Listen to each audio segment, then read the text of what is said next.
صدق أو ما صدقش، أمراض ولا قدرات خارقة؟ المرض شيء صعب محدش أبداً يتمناه، لكن يا ترى هتصدق إن في بعض الأمراض من وصفها ممكن تبان إنها قدرات خارقة؟ الصراحة حقك ما تصدقش، لكن الحقيقة إن ربنا ما خلقش فينا عيب أو شعور إلا لحكمة عظيمة. تعالوا نشوف مع بعض عجائب قدرة ربنا في الصحة والمرض.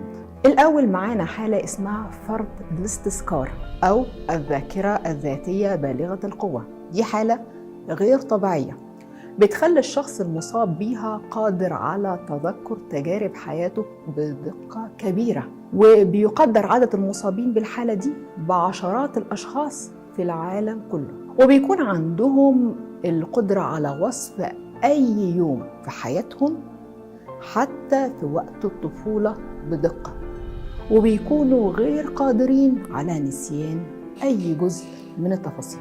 ممكن البعض لما يسمع الكلام ده يقول يا سلام، ده الواحد بيتعشى وبينسى، واتعشى ايه؟ يا سلام كده لو نقدر ان احنا نفتكر والولاد يبقوا شاطرين في المدرسة ويفتكروا مذاكرتهم. لكن تعالوا نبص على الجانب التاني، ازاي الناس دي بتعيش بعد تعرضهم لصدمات؟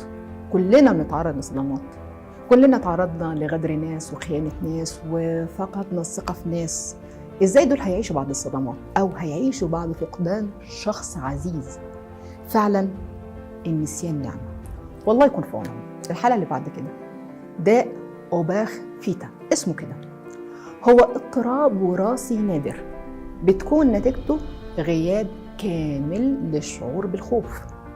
تقريبا في 300 حالة معروفة لمصابين بالمرض ده في العالم. ممكن برضو الناس تفتكر ان ده سوبر هيرو، يعني واحد ما بيخافش من حاجة، حد يرمي نفسه كده في النار ولا يهموش. لكن يا جماعة تعالوا كده تخيل نفسك كده اسد يجي ياكلك وانت تفضل واقف لحد ما تتاكل لانك مش خايف، ما عندكش القدرة على تقدير المخاطر. الخوف برضه على فكرة يعني من خاف سلم. نيجي للحالة اللي معنا بعد كده، وهي حالة عدم الإحساس الخلقي بالألم أو اللا شعور بالألم الخلقي. هي حالة نادرة فيها الشخص بيفقد أي شعور بالألم، والمثير في الأمر إن رغم ندرة المتلازمة دي إلا إن حوالي 40 حالة تم تسجيلها في السويد فقط، وفيها المصاب ما بيشعرش بأي ألم على الإطلاق مهما بلغت شدته، وبالتالي خطورة الحالة دي إنها بتجعل الشخص غير قادر على تتبع أي إصابة يتعرض لها، فبيكون عرضة للموت. يا جماعة ما تفرحوش إن في ناس ما بتقدرش إن هي تحس بالألم، يعني مش هيكون مثلا ما حدش يقول يعني ده الواحد لما بيتشكي بحاجة بيتعب، ولما بيتوجع، ولما مش عارفة بيتلسع بيتوجع. لا، نعمة، الشعور بالألم نعمة. يعني واحد واقف النار يعني بعد شرع الكل، يعني النار تمسك فيه وما يكونش حاسس او ما يحسش الا لما يشوف، وساعتها ممكن النار تكون مسكت في جزء كبير من جسمه. ومن الحالات اللي شبه الحالة دي هي حالة الأشخاص اللي بيفقدوا الشعور بالبرد، يعني يكون الجو شتاء تلج وهم مصيفين، تكون دولة أوروبية بيسقط فيها التلج وتلاقي حد ماشي في شورت. أنت متخيل المنظر؟ حقيقي صدق اللي قال الإحساس نعمة. آخر حاجة هنتكلم عنها هي متلازمة سافانت، ودي حالة نادرة بيعاني منها عادة المصابين باضطرابات النمو العصبي زي التوحد ومتلازمة إسبرجر، والمصاب بيها بيكون شخص موهوب سواء في الرسم أو العزف أو الحساب أو رسم الخرائط أو بناء النماذج الهندسية.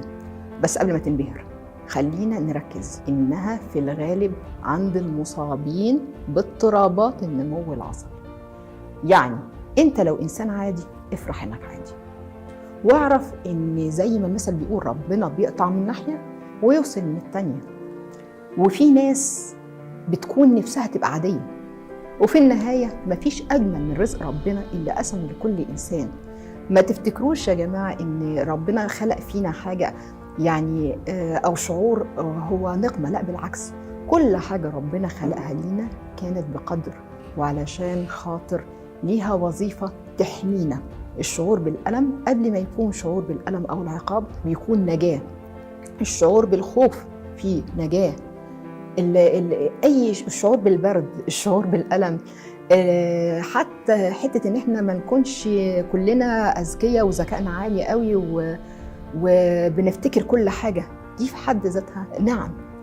لو ما بتنساش هتتعب. لو بيبقى عندك قدرات خارقه في بعض المواهب زي العزف او الحاجات دي، اعرف ان هتكون واخده من حاجه تانية. فسبحان الله، افرح انك طبيعي، افرح انك عادي، افرح انك قدراتك هي القدرات اللي ربنا اداها لك. انك تكون حد طبيعي ما فيكش حاجه زياده، دي نعمه كبيره. هتصدق او ما تصدقش، بس اعتقد انت هتصدق بعد اللي احنا قلناه. والى اللقاء في حلقه قادمه.